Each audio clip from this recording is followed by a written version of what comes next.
Hi everyone, welcome back. Let's enter our installment sales or our rental into TurboTax. So to do that, remember that assume that you have this property in TurboTax in the prior year, so you can go to the Schedule E section, which is the rental properties and loyalties under wages and income. Or if you have not entered your Schedule E yet, your rental yet, like you haven't used TurboTax in the past, you can come here and enter that first.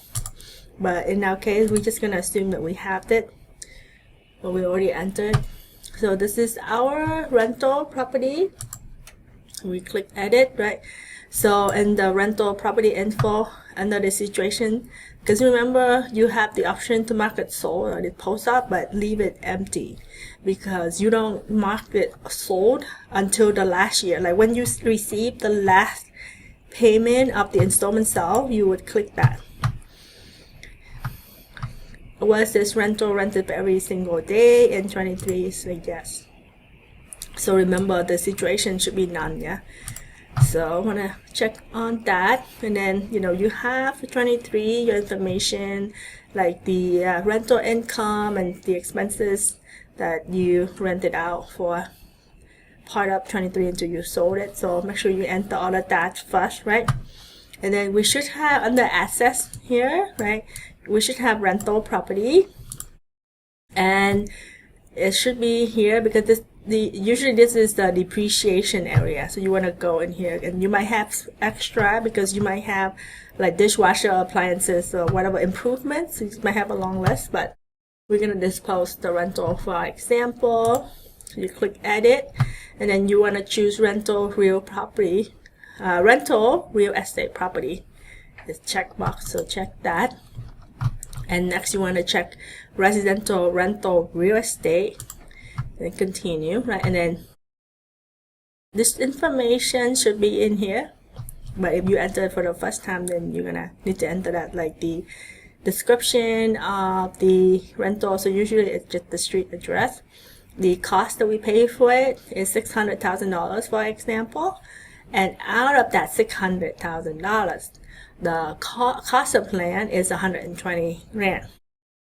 So enter that. For the land value, it's important that you section these out, don't lump them together. And then the date purchased or acquired, so that is 1/1/2020. And then tell us more about this rental asset. So you say that you purchased this asset, right? And then you also want to say that you sold this asset, and then you enter the sold date, which is September 30th, 2023. Have you used this item 100% for this business and you acquired it? We click yes, we always use it 100%, and enter the date that we place it in service, which happened to be 1/1/2020.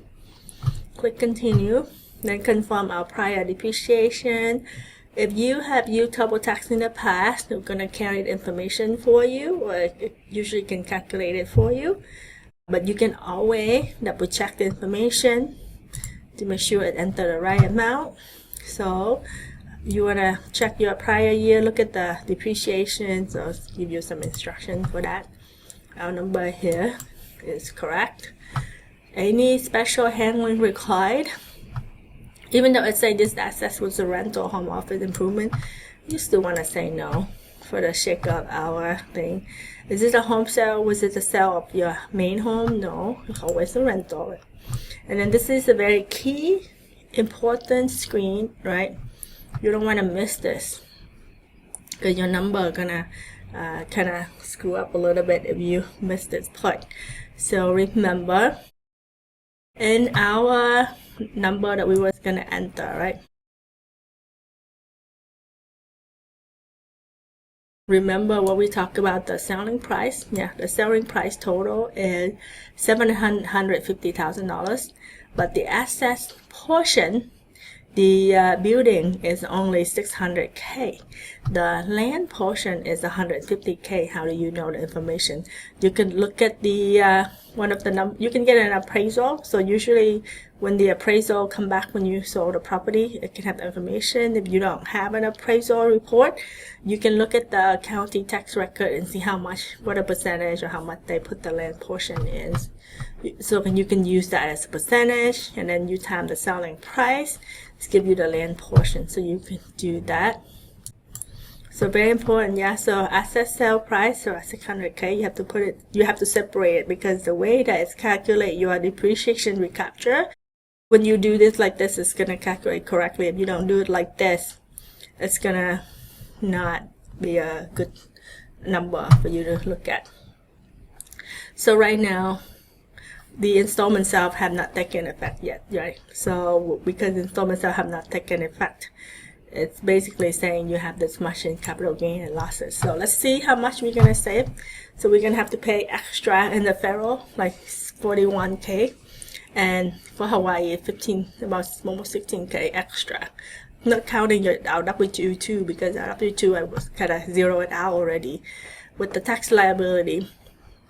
So this pretty much is what causing by the rental. So click continue. Personal resident, did we use this rental as a personal resident anytime after May 6, 1997? No.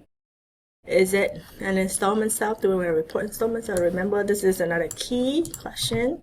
So we want to say yes. And then see our number jumped already. Debt assumed by buyer. So there was no debt assumed in our example.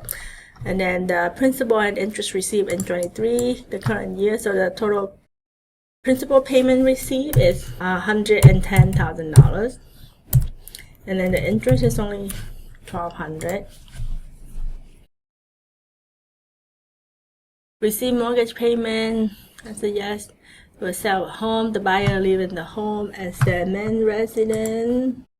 We want to say no for this question.